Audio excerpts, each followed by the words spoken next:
Mindfulness. Yeah, today's topic is mindfulness.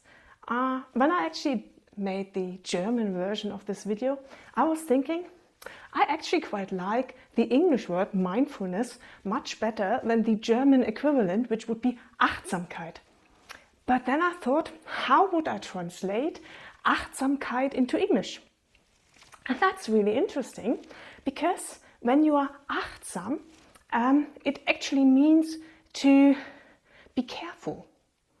Oh, okay, that's quite interesting, to be careful, to actually look what you're doing. Yeah, I mean, just remember when you were a little child, your parents would say, be careful, pay attention, look what's happening there. And I find that really, really funny because when I made the German version of this video, I was actually saying, well, look at mindfulness, because the translation of mindfulness in German is really, really interesting. But I found it's the other way around as well. Never mind. We still want to talk about mindfulness, and I'm Dominika Hanschk, and I'm happy that you're here to discuss this topic in more detail. Okay, mindfulness. Mindfulness, I find, is a very interesting topic because everybody is talking about it, but at the same time, there's a lot of uncertainty around it. What does mindfulness actually mean? Yes, and even if you ask Wikipedia, it just says, well, mindfulness is that you are here in the presence, looking at things without putting any value to it. I'm like, okay, so I'm not evaluating the situation, I'm just here. But still, that doesn't quite give me an idea of what mindfulness really, really is. So I found it actually really, really difficult writing a blog post to this topic. And I figured what I'm going to do is I'm actually taking an example out of my life, talking about it, and then maybe I can describe for you in a much better way of what mindfulness really is, okay? So it's a couple of years back when I was working for Adidas, they actually did a seminar. And the topic of that seminar was how to introduce mindfulness into Adidas, into the work at Adidas, and what would be possible solutions to do that. And it was really, really funny because it was happening here in the hotel. So I remember it quite vividly. And one of the first things they did was actually everybody had to feel certain tasks, certain things and certain forms, ingredients like lentils or beans and stuff like that, or blocks with different structure, or something cozy, something hard. And it was really, really funny. And they had to do it with bound eyes. So they couldn't see what they were feeling, but they had to basically understand, oh, well, what is it? What's the structure? What does it feel like? How big is it? How, when I touch it, is it cold? Is it warm? Is it? I'm actually describing what they could only feel. And that's really, really interesting because it shows us that mindfulness has obviously something to do with seeing what's going on, hearing what's going on, feeling what's going on, and being there. Because when I want to see something, when I want to hear something, when I want to feel something, I have to be right here in that moment. Oh, okay. That's really interesting. So mindfulness has something to do with our senses. I have to be right here to sense something. Yeah? But I'm not evaluating the situation. I'm not saying it's good or bad. I'm just sensing what's there. So I'm hearing something. It might be a nice melody, but nice would be an evaluation. So it's just birds are singing. Ah, okay. Or I'm smelling food. Not necessarily saying what I'm smelling, but I'm smelling food. Okay? So mindfulness is about using our senses. Okay, what else did they do? Well, the next task was, for example, a yoga lesson. And yoga, many people agree on that, yoga has something to do with mindfulness. When you do yoga and you have a regular practice, then mindfulness comes with it. That's it. The thing is, it's not that easy. I agree that with practicing yoga, you can also practice mindfulness, absolutely. But if you're not practicing mindfulness, then yoga is just a gymnastics course. Yeah, it's just some kind of movement which keeps you healthy, but it has nothing to do with mindfulness. But if you use yoga to cultivate your mind, yeah, and to actually be there on your mat, breathe, combine your breath with the asanas, and you flow from one movement in the next, and you're really with it, and you're really going with it, and you're there, present in that moment. And that's mindfulness, okay? So yes, I can have mindfulness during a yoga practice. Absolute. What else did they do? Oh, they actually did some cooking. And cooking is a really interesting thing, because what does cooking involve? Well, if you really start from scratch and you are bringing it together with mindfulness, then already shopping for the ingredients can be something really, really interesting. So you're looking for which shops to go to. Where do you get your spices? How do they smell? How do they feel? What do you want to combine with each other? What do you actually want to cook? Where do you get your best vegetables from, your best fruits? How can you actually combine them so that there will be a beautiful taste coming out of it? Yeah, and maybe even taking the moment, and I have to drive, I'm going there to the market, yeah, I have to drive there, it takes me half an hour, whatever, but being really there and already thinking about the final product which you will enjoy with your friends is kind of like, wow, okay? So you take all those ingredients, you bring them in your kitchen, and now you're standing there in the kitchen imagining what you're going to create and how you combine the foods, flavors, spices, and something amazing will happen, something really, really enjoyable will come out of that. And you're already looking forward to the evening where you meet with your friends, you're sitting together, you're sharing ideas, and you're having the food where you put all your love in, and you're just like, wow, that's mindfulness. That is mindfulness, because from the very beginning, buying the ingredients, to cooking, to actually having that meal with your friends, you are there. You are in that moment. You are enjoying yourself. You're taking in every little nuance of what's going on, who's there, and what they're doing, and how they're behaving, how's the situation. You're taking everything in, and that makes you really happy, enjoying yourself and being there in that moment. And that's mindfulness, okay? So is that easy? Well, no. Everybody would do it if it were easy. So it's kind of like, okay, how can I introduce more mindfulness into my life? Well, we already discovered that mindfulness has something to do with our senses. So what we actually can do is we can try to actually take a situation, like you're walking into a forest. You're taking that situation, and now you want to actually describe that situation. Use your senses.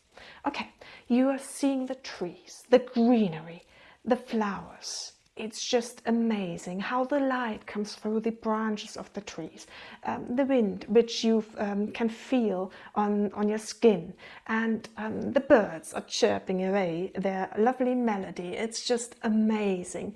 And the leaves which are kind of like having this really cool background noise, and you're feeling really wow. You're smelling the earth, because it's just after a rain shower, and you're just like, wow, what an amazing situation to be in, what an amazing situation to enjoy, to be grateful for. And that's mindfulness. Okay, you could just walk through the forest and not take any of that in, but you can actually use that situation to teach yourself mindfulness, and actually being in the present moment and experiencing all these things around you. Okay? And it's not just nature. You can do that with everything. I give you another example. You're coming home from work. Your kids are screaming. You are really exhausted, and you're just like, oh my goodness, what's going on here? But how would that situation look with mindfulness? You're coming home, you're tired, but actually you're coming home to your home. You love your home, the lovely sofa, which is inviting you to sit down now. You smell the coffee because your partner has already brewed some nice coffee. Your kids aren't actually screaming. They're actually so happy to see you because you finally arrived home, and they just want to hug you and express their love that you are here again and you are there to spend time with your partner, with your family. Oh, wow. That was the same situation. Yes, it was. But mindfulness teaches us to actually just take in with our senses what's happening around us without evaluating what's happening, just taking it in. And the thing is, it's us deciding whether it's the story of, I'm exhausted, they're screaming, I don't like it, or the, oh wow, my partner has made coffee, the kids love to see me, etc. Yeah? So it's our perception, it's our choice. Okay? And when you're in the next meeting, of course, if this guy over there is talking for ages and he can't get to the point, you could actually take a step back and just take in the surroundings. How's the meeting room? How does it feel? How does it smell? Who is there? Oh, Susie is actually looking sad. What's happening to her? What's on her mind? Oh, he's talking quite a bit, but he's somehow afraid that something comes out. Maybe I can support him in any way or form. So you can take in the situation quite differently. And that's mindfulness, okay? Being here in the present moment with every single cell of our body. Being here, sensing our surroundings, not evaluating it in good or bad, just taking in what's there. Okay, so how can I introduce more mindfulness into my life? Well, it's not that easy, as you can imagine, because if it would be easy, everybody would do it. So it's actually, you have to find a way to get yourself always back to the present moment. It's not the future you're thinking about, the worries that you have, the things you need to do and everything else that's on your list which you need to accomplish, and you're standing up and you're already thinking about your first meeting. In your first meeting, you're already thinking about your lunch break. At lunch, you're already thinking about the afternoon tasks. And for the afternoon tasks, you're already thinking about what you want to do tonight. It's not about the future. But it's also not about the past. What happened yesterday and annoyed you, which you bring today. Or the memories. Yeah, maybe you have got really, really great memories of the past and you think, oh, there, everything was better. It's about being in the present moment and taking that present moment in and understanding what's around me. Okay? And sensing it. And that helps us actually see the moment for what it is. It's an opportunity where I can choose what to see, what to sense, what to think about it, and what to do next. Because only in the present moment you can actually do something. You can't change the future. You can't change the past. You can only change the current moment. Take it in for what it is, and then make your move. Take the next step. Okay? So how do we actually practice more mindfulness? Well, in the beginning we said mindfulness has something to do with our senses. So one thing you could do to actually train mindfulness is to actually use your senses. I've got this idea. So for example, you are in a situation like you're standing in the forest and you just close your eyes for 5 seconds. Count down, 5, 4, 3, 2, 1, open your eyes. And now you name 5 things you see. 5 things. Trees, flowers, car over there, the road going through the trees, the light shining through the trees. 5 things that you can see. Okay? The next task is 4 things you can hear. Oh wow, okay, 4 things I can hear. I can hear that the leaves are rubbing against each other, make this noise. Okay, I can hear the bird chirping over there. Oh, I can hear somebody talking behind me. Oh, and I can hear this road further away. Oh, okay, 4 things you can hear. Next task, 3 things that you can feel.